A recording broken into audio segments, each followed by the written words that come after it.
Hello, guys, and welcome back.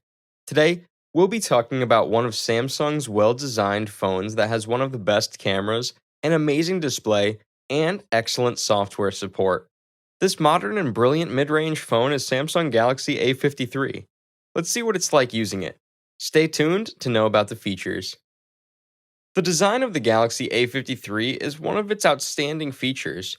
The majority of mid range phones are either simple or downright unattractive, but Samsung has gone to great lengths to make this one stand out. The back is made of plastic, but it doesn't try to conceal it. Instead, the material comes with a smooth matte finish that bends up to meet the rear camera module. But Gorilla Glass 5 is used to protect the display. It comes in black, white, peach, or blue. The huge 6.5-inch screen is enclosed on the front by a small, thin black bezel.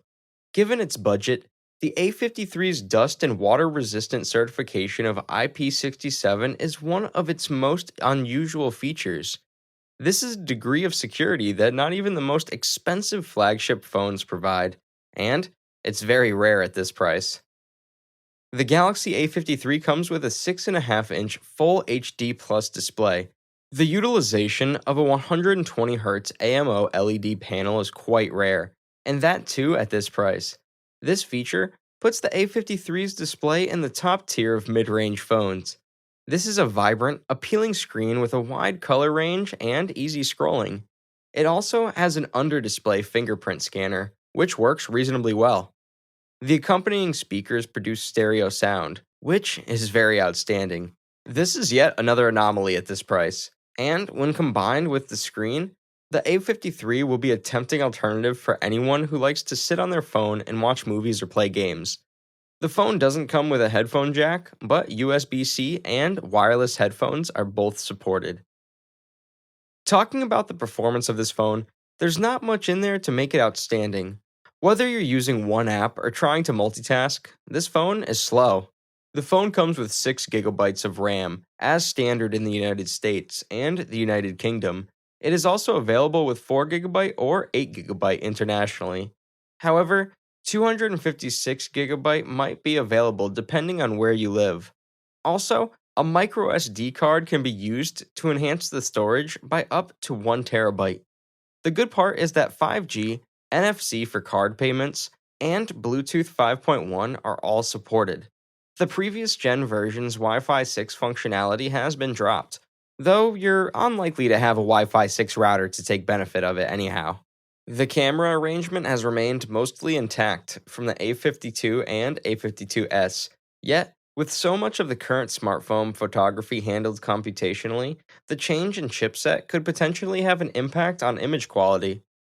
In bright light, the main 64-megapixel camera produces bright, punchy images, and in low light, it holds its own with a wide f and 1.8 aperture and optical image stabilization, keeping detail and contrast beautifully.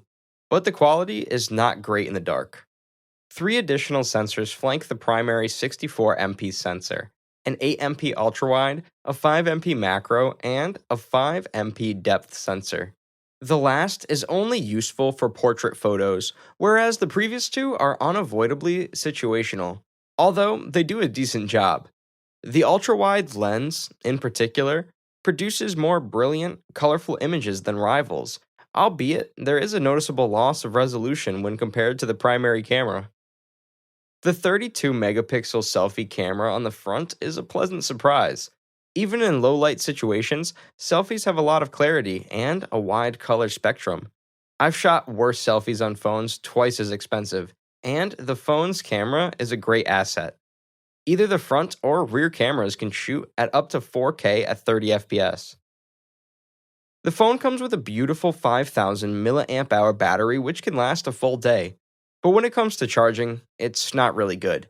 Even among low-cost phones, wired charging is limited to 25-watt rates, which is incredibly slow by modern Android standards. Samsung doesn't provide a charger with the phone, so you'll need to purchase one separately. The phone's poor performance is primarily due to software. Even on high-end devices, Samsung's heavy interface may be sluggish at times, And the sluggishness of moving around the phone and opening apps is almost certainly due to the One UI software layer. But things may improve as Samsung has stated that the A53 will receive 4 Android updates, ranging from Android 13 with One UI 5 through Android 16, as well as the 5th year of security patches. The Galaxy A53 comes with Android 12, the most recent version of Google's operating system, with Samsung's One UI 4.1 layer on top. When the microphone and camera are turned on, you'll get Google's enhanced privacy controls, which include icons and alarms. You can find it on the market for $449. It's easily available on Samsung's online store, Amazon, T-Mobile, Verizon, and other major networks. That's all for today, folks. Hope you liked the video. Let us know your thoughts in the comments below. And don't forget to like and subscribe to our channel on your way out. Bye!